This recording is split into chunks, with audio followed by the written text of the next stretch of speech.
आहान एक करोड़पति business family का दामाद तो जरूर है, मगर उसकी हालत पर घर के नौकर भी कहते थे, कुछ पैसे चाहिए तो बता देना, तुम्हारी गरीबी देखी नहीं जाती। कहने को तो आहान जैसी रिच फैमिली के दामाद सड़कों पर महंगी कार दौड़ाते थे, महंगे क्लब्स में जाते थे, मगर आहान की लाइफ में तीन चीजें आम थी। पहली चीज बेइज्जती, दूसरी चीज बहुत बेइज्जती, और तीसरी चीज बहुत से भी ऊपर वाली बेइज्जती। और हाँ, कभी कभी वो किसी रईस को जब अपनी बीवी को एक महंगे होटल में खाना खिलाते देखता तो वो खुद से कहता, एक दिन अपना टाइम भी आएगा जब मैं महंगे सूट में ऐसे किसी महंगे होटल में अपनी बीवी शनाया को टशन के साथ खाना खिलाऊंगा, जब वो मेरे सीने से लग के एक रोमांटिक डुएट में मेरे साथ रोमांटिक कैंडल लाइट डांस करेगी, तो होटल में बैठे सारे रईसजादों के सीने पर सांप लौटेंगे। ऐसा सोचते हुए अपने हाथ में रखे तकिए को सीने से लगा के कस कर दबा लिया। नींद की खुमारी में जैसे ही उसने पिलो को अपनी बाहों में दबाया, तुरंत ही उसका मोबाइल बज उठा।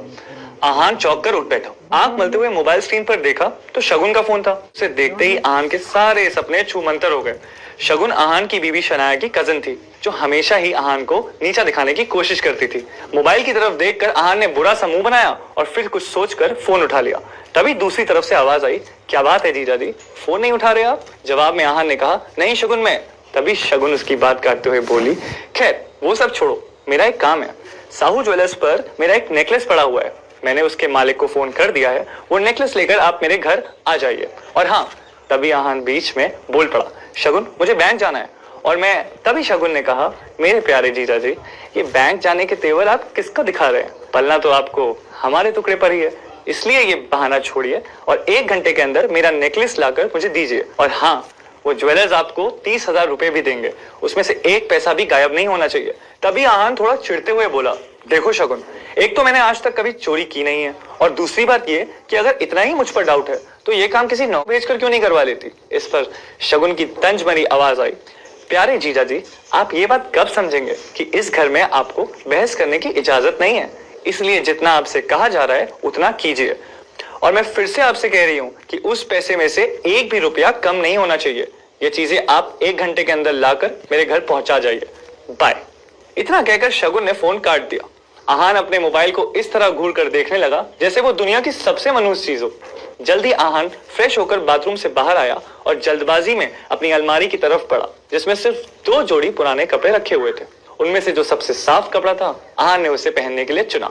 तैयार होकर वो बाहर निकला और जैसे ही सामने देखा तो उसकी सास यामिनी गिल अपनी कुछ सहेलियों के साथ रम्मी पार्टी में व्यस्त थी। तभी यामिनी जी की एक सहेली ने अपनी सैंडल की तरफ देखकर कहा, देखो ना यामिनी, आज तुम्हारे यहाँ आते वक्त मेरी सैंडल का स्ट्रिप टूट गया, अब मैं वापस घर कैसे जाऊंगी? इस पर यामिनी जी ने मुस्कुराते हुए कहा, तो इसमें टेंशन लेने की क्या बात है, तू पार्टी एंजॉय कर, मैं किसी सर्वेंट से बोलकर सही करवा देती हूँ। जवाब में वो औरत बुरा सा मुंह बनाते हुए बोली, अरे नहीं, मेरी बहुत महंगी सैंडल है, मैं किसी नौकर पर भरोसा नहीं कर सकती। वैसे भी मैं टूटी सैंडल दोबारा नहीं पहनती, पर क्या करूं, घर तो जाना ही है। जवाब में यामिनी जी मुस्कुराते हुए बोली, अरे नौकर नहीं, बस नौकर से थोड़ा ऊपर है और वो तेरा काम अच्छे से करवा देगा। आहान उस तरफ से निकल ही रहा था जब यामिनी जी की नजर उस पर पड़ गई। उन्होंने आहान को पुकारा, अरे सुनो आहान, इनकी सैंडल सही करवा लेना जरा। तभी यामिनी जी की सहेली ने कहा, यामिनी, ये काम दामाद से? यामिनी उनकी बात बीच में काट कर बोल पड़ी, अरे तुम लोग टेंशन मत लो, ऐसे काम में इनको बहुत मजा आता है, किसी के पास और कोई काम है तो भी बता देना। यामिनी जी की ये बात सीधा आहान के दिल पर आकर लगी, मगर अब उसे ये सब हमेशा ही सुनने की आदत सी हो गई थी। उसे याद था कि आज उसका बर्थडे है, मगर ये सिर्फ उसे ही याद था, बाकी किसी को भी इससे कोई मतलब नहीं था। तभी आहान ने यामिनी जी से कहना चाहा, मगर अभी मैं शगुन के काम से उसके इतना कहते यामिनी जी ने आंखें दिखाते हुए कहा, बहस नहीं, जल्दी से काम खत्म करके आओ। और अब यामिनी जी की सहेली ने आहान को उसकी टूटी हुई सैंडल का स्ट्रिप दिखाकर कहा, बस ये वाली सही करवा के लाना। कहते हुए उसने आहान के हाथ उठाकर सैंडल उसके हाथों में पकड़ा दी। आहान सर झुकाए हुए सैंडल की तरफ देखने लगा। ना चाहते हुए भी आहान को यह काम करना पड़ रहा था। उसे जाते देख यामिनी की बाकी 2 सहेलियों ने भी अपने अपने काम पकड़ा दिए। आहान सबकी बातें सुनता रहा और फिर सामने लगी शनाया की तस्वीर देखकर मन में ही बोला, इतनी बेइज्जती के बाद भी अगर मैं इस घर में टिका हुआ हूं तो सिर्फ इसलिए शनाया क्योंकि मैं आपको खोना नहीं चाहता। I love you. इतना कहकर आहान बाहर आ गया। वो अपनी बाइक लेकर निकला ही था कि तभी रास्ते में उसके मोबाइल पर उसकी बीवी शनाया का मैसेज आया, अच्छा सुनो, क्या आप आज मेरे ऑफिस आ सकते हैं? ये मैसेज पढ़ते ही आहान के होठों पर एक स्माइल आ गई और उसकी पूरे दिन की टेंशन जैसे गायब ही हो गई।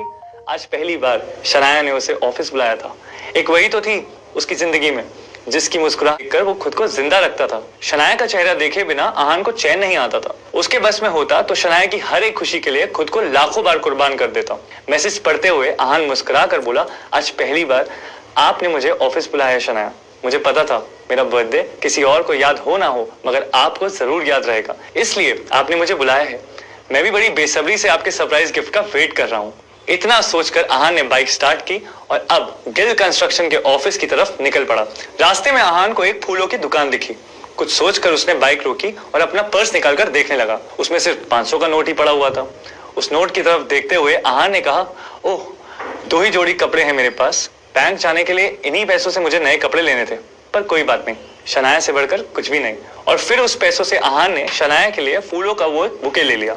जैसे ही आहान वापस मुड़ा तो उसे शगुन का काम और अपनी सास के दिए हुए काम याद आ गए। उसने एक नजर घूर कर उस सैंडल की तरफ देखा और कहा, माफ करना डियर आंटी सासू माँ, आपके चरणों को प्रणाम, मगर शनाया से बढ़कर मेरे लिए कुछ भी नहीं।